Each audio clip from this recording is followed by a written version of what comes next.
Ethan, this year, some of the surfing he was doing outside of the events and even in the events was unbelievable. I mean, everyone remembers that one wave at Bells, where he got a 9-something on 3 turns and didn't even go through the bowl.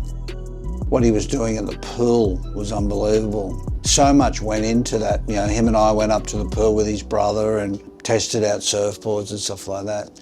Ethan puts in a lot of hard work, and so do I. We put in a lot of hard work getting him to where he wants to be. Yeah, you have those years. I've seen Mick win a world title and then get 5th. And this year was one of those years where he started pretty well and went well in the pool, went well at Portugal, did okay, 5th in El Salvador, 5th at Bells. So we're on track, but still everyone else was surfing good too. So that top 5 was moving around. Look at Italo, he was on fire, and then he only just made the top 5. But then the Gold Coast Pro came around. I got starved for waves, got a 17th there, and then Margaret's, he was ripping over there and got another 17th. And then Ethan likes to surf a lot of waves, and when there's not a lot of waves, sometimes he just gets out of rhythm with the ocean. Surfed incredible in every event. The lead up to it, every event was incredible, and then just fell out of the top 5. His backhand, living at North Stratty, where he surfs a lot of lefts, his backhand's really good. So it was hard to know that the caliber of surfer he is to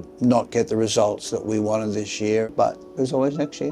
Developing surfboards for Ethan, because he's just looking for that little bit more edge. His boards evolved in just putting a little bit more speed in them, changing the concave a little bit, lifting the volume, but not making the rails too thick. So we did a lot of development through the year, but Ethan wants lots of speed, lots of hold. So it's a real fine line to get that mix right. The squash tail Juliet, it's got this little hip in it, and we narrowed the tail a little bit so he can ride it in a little bit bigger waves, but it's got so much hold.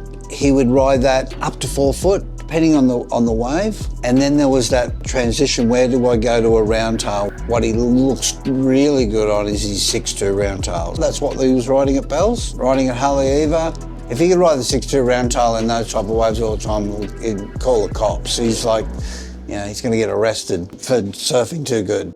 And then we'd try to, a few little 6'3", Juliet round tails as well for certain waves. And then when we start getting a little bit of heavier water, Hawaii, Tahiti, Fiji, those type of waves, then he jumps into the sweet spot. Glass strong, heavy, double concave goes all the way through. So he really needs that weight to just motor through those things. He was one of the reasons why we're back onto the whole quad in the sweet spot, because he did all the testing. He just loves the fact that he can just sit way back on the foam ball, and then when he's ready, he can just do a little tweak and then boom, she comes flying out. And we can still do turns on him now. His positioning, his strength, his power.